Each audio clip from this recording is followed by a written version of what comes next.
안녕하십니까. 합동연합학술원 강의를 시작합니다. 오늘은 인문학 강의, 지난번 유전인과 환경인과 그 첫 번째 강의를 이어서 두 번째입니다. 유튜브 합동연합학술원이라고 되어 있어요. 합동연합학술원 TV 유튜브 1591회차 영상을 이제 내일 아침이면 업그레이드가 되고 여러분에게 보내드리겠습니다. 그런데 항상 말씀드리지만 구독과 좋아요 돈 드는 거 아닙니다. 구독과 알림 설정은 한 번만 해놓으시면 되고, 알림 설정도 새까만 색이 나올 때까지 그렇게 해주시고, 그 다음에 좋아요는 영상 받아서 보실 때마다 눌러주시면 돈 드는 거 아닙니다. 내한테는 큰 영상 제작에 힘이 되겠습니다. 그렇게 이해해 주시고 협조를 요청드립니다. 오늘은 4번, 5번을 합니다. 4번 공포는 어디에서 오는가, 5번 얼굴, 그리고 몸의 기호, 이 두 가지에 대한 딜레마에 대해서 말씀을 드립니다. 유전자와 환경이 인간의 행동에 미치는 영향을 연구하는 학자들은 쌍둥이들을 연구 대상으로 삼고 있습니다. 일란성 쌍둥이는 유전자를 100% 공유하기 때문에 이들의 성장 과정을 추적하면 기질이나 성격을 결정한 것이 유전자인지 환경인지를 파악할 수가 있습니다. 영국의 정신의학자 애쉬 바이딩은 쌍둥이 3687쌍을 대상으로 환경의 영향을 조사한 바 있습니다. 그 결과 187쌍 중 한 쌍꼴로 극단적 사이코패스 성향이 나타났습니다. 사이코패스라는 것은 정신 이상을 말하죠. 이들 중 약 81%는 유전적 영향으로 나타났고, 나머지 19%는 환경의 영향을 받은 것으로 조사되었습니다. 또 177쌍 중 한 쌍꼴로 온건한 반사회적 특성을 보였는데, 이들 중 30%는 유전적 영향을 받았을 가능성이 높았고, 나머지 70%는 환경의 영향을 받은 것으로 나타났던 것입니다. 즉 지독한 사이코패스는 타고난다는 것입니다. 범죄형 인간이 유전적으로 타고나는가의 문제는 항상 논란거리가 되어 왔던 것입니다. 어떤 범죄자가 살인을 저지르는 것은 내가 아니라 내 유전자라고 주장한다면 어찌할 것인가요? 이는 사람을 죽인 것은 내가 아니라 총이라고 주장하는 것과 같습니다. 왓슨은 리틀 앨버트 실험을 통해 공포가 학습된다는 것을 증명하고자 했습니다. 정말 공포심은 학습되는 것일까요? 사람은 몇몇 동물에 대한 원초적 공포감이나 혐오감을 가지고 있습니다. 예를 들어 뱀, 거미, 쥐 같은 동물이 그렇습니다. 특정 동물에 대해 공포감을 갖게 된 것은 그들이 조상들에게 위협적인 존재였기 때문입니다. 특히 거미와 뱀은 치명적인 독을 가진 종이 많습니다. 왓슨의 주장대로 공포가 학습되는 경우도 있지만 한 번도 뱀을 본 적이 없는 사람도 뱀을 두려워하기 때문에 이를 학습 효과만으로는 설명하기가 어렵습니다. 조상들에게 위협을 주었던 것은 대개 뱀, 거미, 쥐, 어둠, 추방, 고립, 추락 같은 것이었습니다. 그래서 인간은 오늘날에도 고소공포증을 갖고 있는데, 이는 절벽이나 나무에서 추락하는 것이 생존에 심각한 위협이 되기 때문입니다. 나무 위에 살던 유인원들에게 땅은 위험천만한 곳이었습니다. 나무 위는 맹수들의 공격에 비교적 안전합니다. 하지만 뱀과 거미는 나무를 기어오릅니다. 뱀에 대한 공포가 학습된 것이라는 실험 결과가 있습니다. 행동주의 심리학자들은 실험실에서 자라는 원숭이는 뱀을 본 적이 없기 때문에 무서워하지 않는다고 생각했습니다. 위스콘신 대학교의 심리학자 수전 미네카의 실험 결과 갓 태어난 원숭이는 뱀을 무서워하지 않았으나 어미가 뱀을 보고 놀라는 것을 보고 난 후에는 뱀을 두려워했습니다. 이후 새끼들은 장난감 뱀을 보고도 놀랐습니다. 반면 실험실에서 사육된 원숭이들은 뱀을 두려워하지 않았으며 다른 원숭이가 뱀을 보며 발작하는 모습을 담은 비디오를 보여준 후에야 뱀에 대한 공포감을 갖게 되었습니다.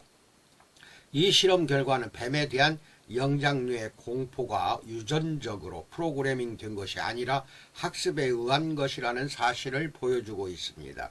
하지만 후속 실험에서 원숭이는 뜻하지 않은 행동을 보였습니다. 미네카는 꽃에 대한 공포심을 심어 주었을 때도 공포가 학습되는지 의문을 가졌습니다. 다른 원숭이가 꽃을 두려워하며 뒷걸음치는 비디오를 보여주었을 때 실험실의 원숭이들은 전혀 공포심을 보이지 않았습니다. 원숭이들이 뱀에 대한 공포는 쉽게 배우지만 꽃에 대한 공포는 쉽게 학습하지 못한 것입니다. 역시 인간도 꽃과 같은 이미지보다 뱀이나 거미 같은 두려운 이미지에 더 빨리 반응합니다. 이는 특정 대상에 대한 공포심이 유전적으로 프로그래밍 되어 있음을 암시하고 있습니다. 선천적이든 후천적이든 영장류는 파충류를 두려워합니다. 진화 과정에서 영장류는 파충류에 관한 한 전문가가 되었습니다. 칼 세이건은 에덴의 용에서 꿈이 인간의 공포를 반영한다고 주장한 바 있습니다. 그에 따르면 우리가 자주 꾸는 꿈의 범주는 추락하는 꿈, 쫓기거나 공격당하는 꿈, 반복적으로 시도하지만 실패하는 꿈, 다양한 종류의 학습적 경험, 다양한 성적 경험 등 5가지입니다. 이미 지적했듯이 추락에 대한 공포는 우리 조상들이 나무 위에서 살던 시절의 기억에서 비롯된 것입니다. 나머지는 공격, 도피, 섹스 등 인간의 원초적 욕구에 해당하는 것들입니다.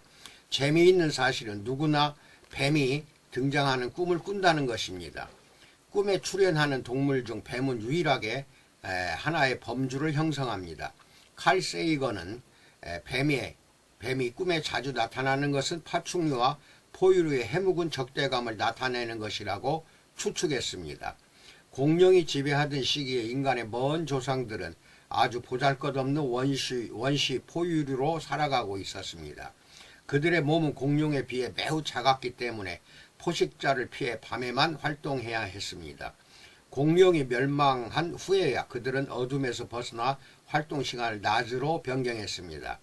바야흐로 포유류의 시대가 찾아온 것입니다.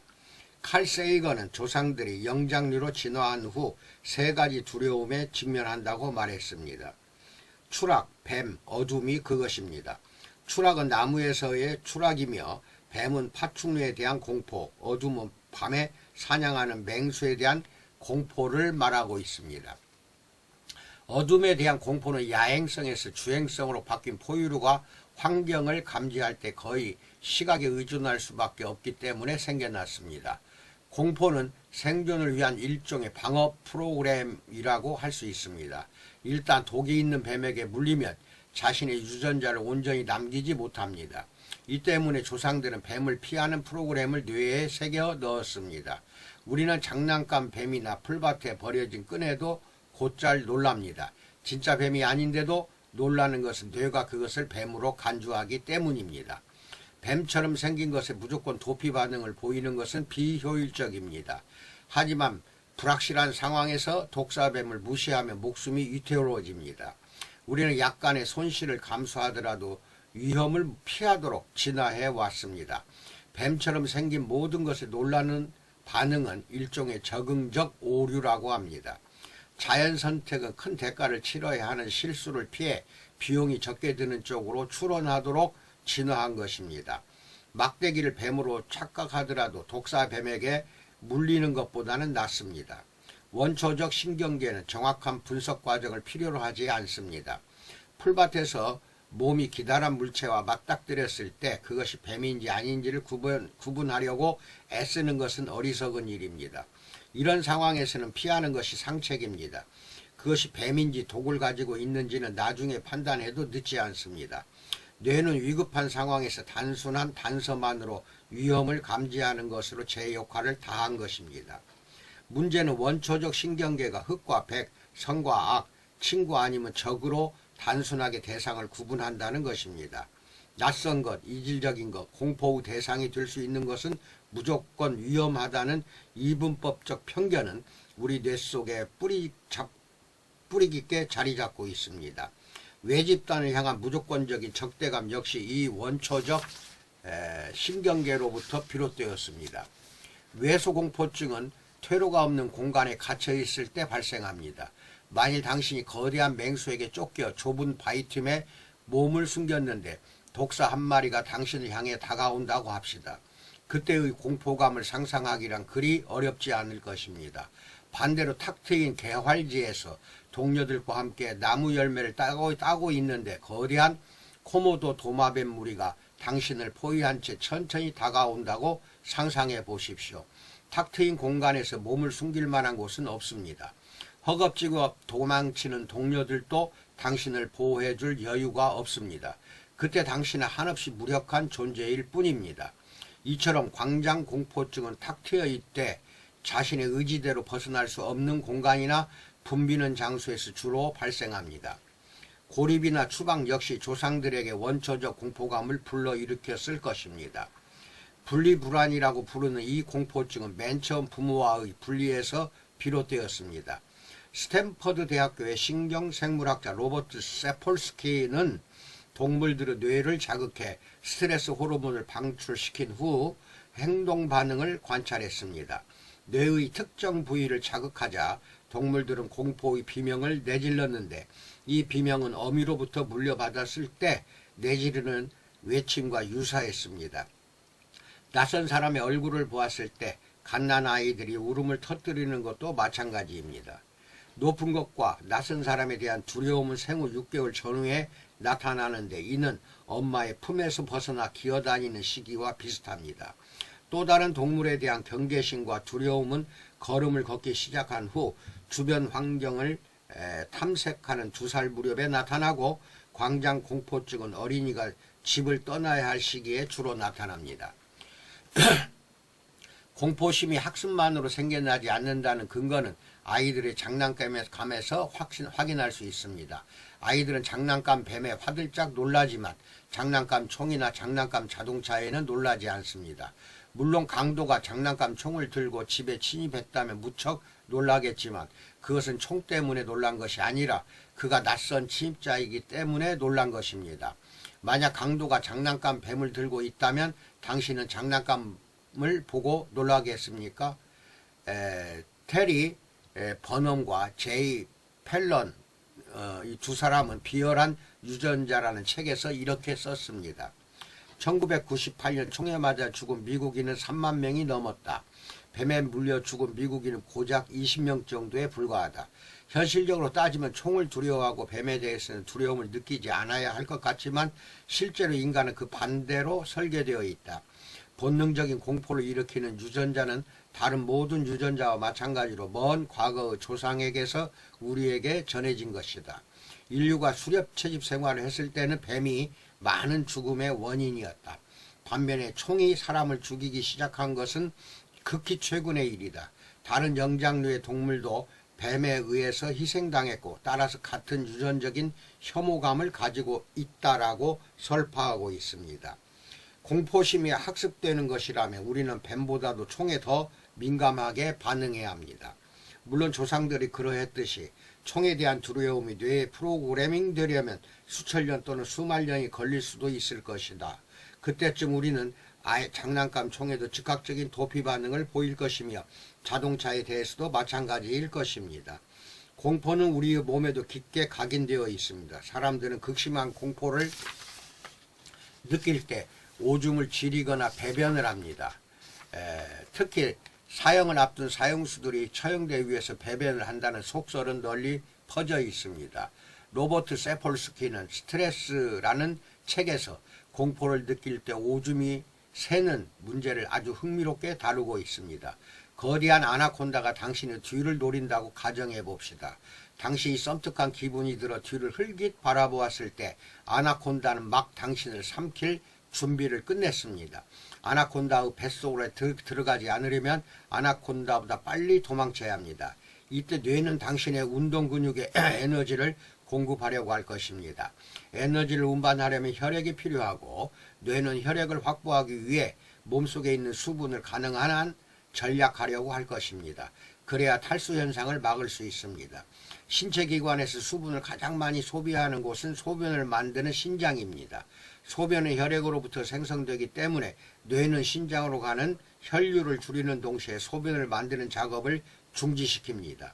또 뇌는 순환계에 가능한 한 많은 수분을 흡수하라고 명령합니다. 이제 수분이 빠져나갈 구멍은 없습니다. 그런데 왜 이 상황에서 오줌이 나오려고 하는가요? 소변을 저장하는 방광은 자신의 영역을 표시하는 동물에게는 매우 중요하지만 인간은 배설물로 영역을 표시하지 않기 때문에 그저 소변을 저장하는 장소일 뿐입니다.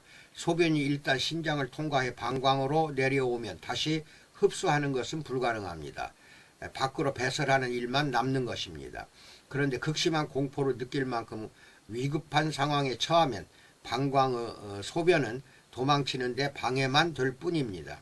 가장 좋은 해결책은 빨리 방광을 비우는 것입니다. 배변도 마찬가지입니다. 아나콘다로부터 도망치기로 결정했을 때 교감신경계는 위의 수축을 정지시키고 소장의 소화운동을 중지하라는 신호를 보냅니다. 반면 찌꺼기를 비우기 위해 대장의 근육운동은 활성화됩니다. 소화된 영양분을 순환계로 운반하기 위해서는 다량의 수분이 필요합니다. 그래서 대장은 물을 다시 흡수하는데 대장이 긴 것은 이 때문입니다.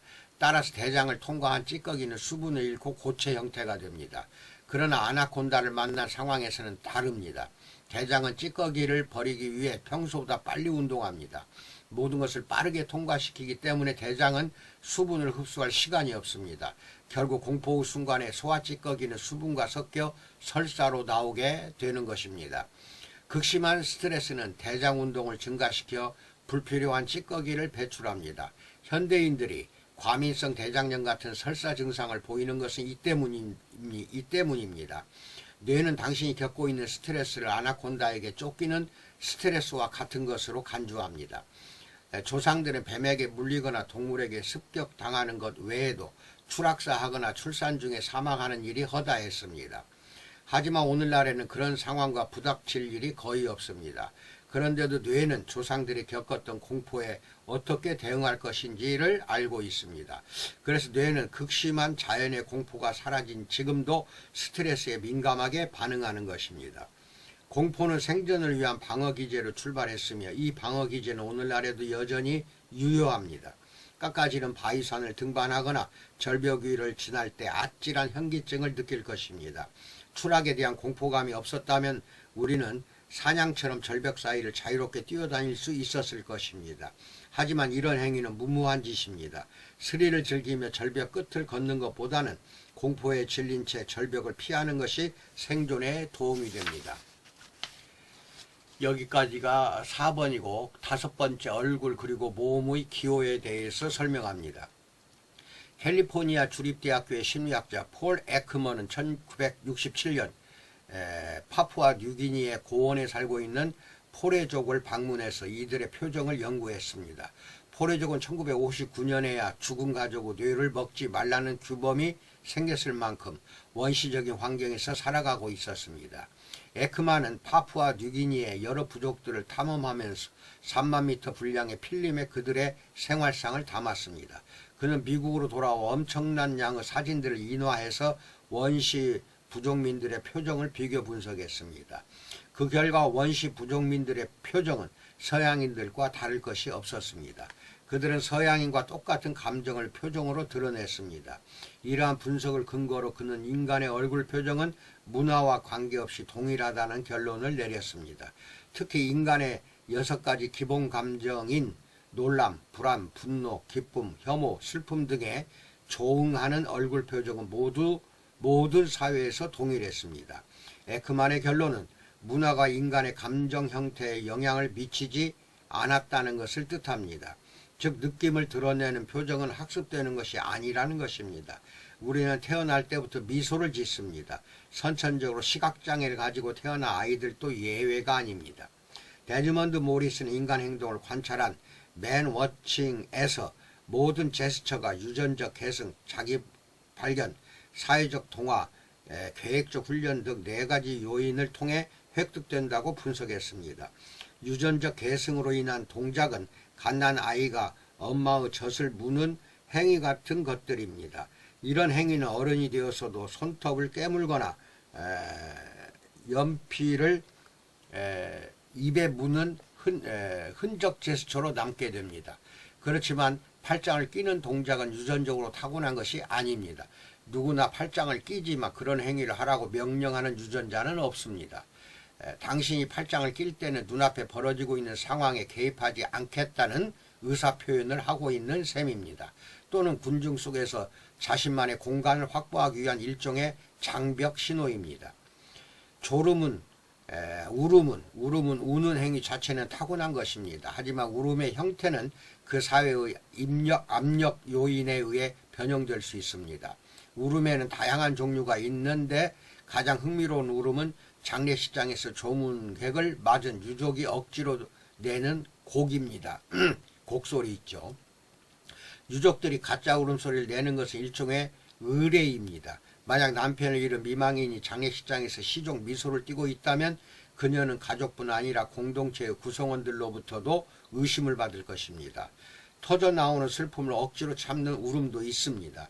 이런 울음은 우는 모습을 남에게 보이고 싶지 않거나 지나치게 슬퍼함으로써 다른 구성원들에게 심리적 고통을 유발시킬 우려가 있을 때 나오는 울음입니다. 이런 울음은 사회적으로 학습된 결과입니다. 한 사회에서 통용되는 통과 의례나 입회의식은 구성원이 충성심을 지닌 집단의 일원인지 아니면 배신자인지를 판단하는 데 도움을 줍니다. 이런 의식에 참가하기를 거부하거나 거절당했을 때 또는 집단이 부과하는 약간의 고통을 견뎌내지 못하면 그는 집단에서 추방됩니다. 장례와 함께 일정한 애도 기간이 주어지는 것도 미망인이 남편의 죽음을 은근히 즐거워하고 있는 것은 아닌지 아니면 정말 슬퍼하고 있는 것인지 의심을 제거하기 위한 방법 중 하나입니다. 우리는 무의식적으로 우발적인 제스처를 취합니다. 대부분의 제스처는 표정과 마찬가지로 자신의 기분에 대한 정보를 타인에게 알리기 위한 것입니다. 복잡하게 발달한 얼굴 근육 때문에 다양한 표정을 지을 수 있듯이 인간에게 주어진 자유로운 양손은 다양한 제스처를 만들어냅니다. 인사는 우정과 연대의 신호입니다. 악수를 하거나 손을 흔드는 것은 손에 무기를 들고 있지 않음을 보여주기 위한 것일 수도 있습니다. 사람들은 위협적인 상황에서 가장 먼저 머리를 보호합니다. 그러나 날아오는 축구공을 막아야 하는 축구 선수처럼 스스로 머리를 피할 수 있는 경우에는 가장 먼저 아랫도리를 보호합니다. 하지만 날아오는 축구공을 바라보는 선수가 여성이라면 그녀는 가장 먼저 가슴을 가릴 것입니다. 이런 동작은 본능적인 것입니다. 남성의 생식기와 여성의 가슴은 생존과 번식에서 가장 중요한 신체 기관이기 때문입니다. 문화적으로 습득된 동작도 있습니다. 몸을 낮추거나 무릎을 꿇는 것, 낮은 자세로 절을 올리는 것은 복종의 표시입니다. 옷 역시 처음부터 몸을 보호하기 위한 목적으로 만들어지지는 않았을 것입니다. 열대지방의 원시 부족들은 거의 옷을 걸치지 않습니다. 그들에게는 생식기를 가릴 수 있는 나뭇잎만 있으면 됩니다. 따라서 옷은 몸을 보호하기 위해 생겨난 것이 아니라 성적 표현을 가리기 위해 만들어졌을 가능성이 높습니다. 그래서 아담과 이브는 선악과를 따먹은 후 비로소 부끄러움을 느끼고 나뭇잎으로 몸을 가렸습니다. 물론 인류가 전 세계로 이동을 시작한 이후에는 그 지역의 기후에 적응하기 위해 옷이 필요했고 농경 생활을 시작한 후에는 지위와 서열을 과시하는 패션이 등장했습니다. 화장은 맨 처음 햇볕으로부터 얼굴을 보호하기 위해 시작되었기 때문에 문화적으로 습득된 것입니다. 화장은 젊음과 건강을 드러내고 사회적 지위를 나타내는 역할을 수행했습니다. 그뿐 아니라 자신의 공격성과 성별, 집단 구성원의 자격을 나타내는 역할도 했습니다. 문신도 충성심과 유대감을 나타내고 적에게 공포감을 주기 위해 고안되었을 것입니다. 여기까지 두 번째 시간을 끝냅니다. 그리고 다음에는 세 번째 딜레마에 대해서 말씀드리기로 하겠습니다. 이상입니다. 항상 주님의 은혜가 충만하기를 진심으로 축원해 드립니다. 감사합니다.